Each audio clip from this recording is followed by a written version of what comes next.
আলাইকুম কলিজার ভাই ও বোনেরা, আপনারা সকলেই কেমন আছেন? আশা করি ভালো আছেন। আজকে আমি আলু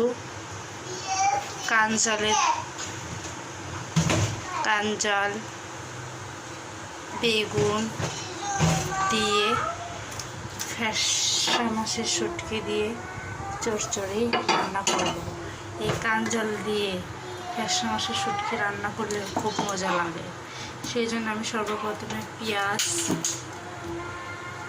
কুচি, মরিচ চিড়ে দিয়েছি, কাঁচামরিচ, হলুদের গুঁড়া, লবণ, ধনের গুঁড়া এগুলো দিয়ে আর সামান্য পরিমাণে তেল দিয়ে ভালো করে মেখে নিব।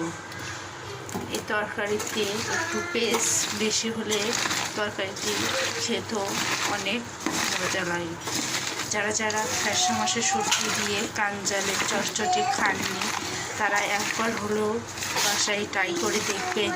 এই চচ্চড়িটি খেতে অনেক মজা লাগে। তাই আমি আমার জামাইকে কাঞ্জাল আনতে বলেছিলাম।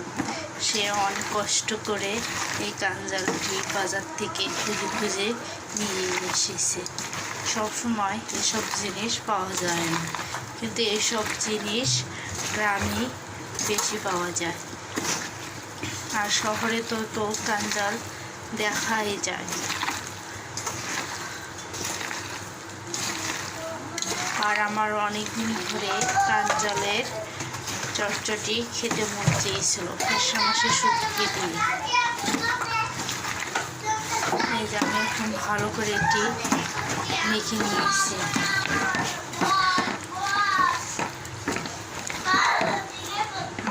এখন আমি এই যে আগে থেকে ভেজে রাখা এই শুটকিগুলো দিয়ে আবারও ভালো করে মেখে নেব।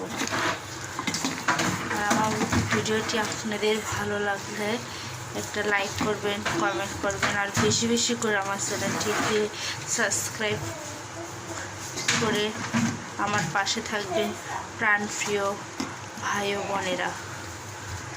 আল্লাহ হাফেজ।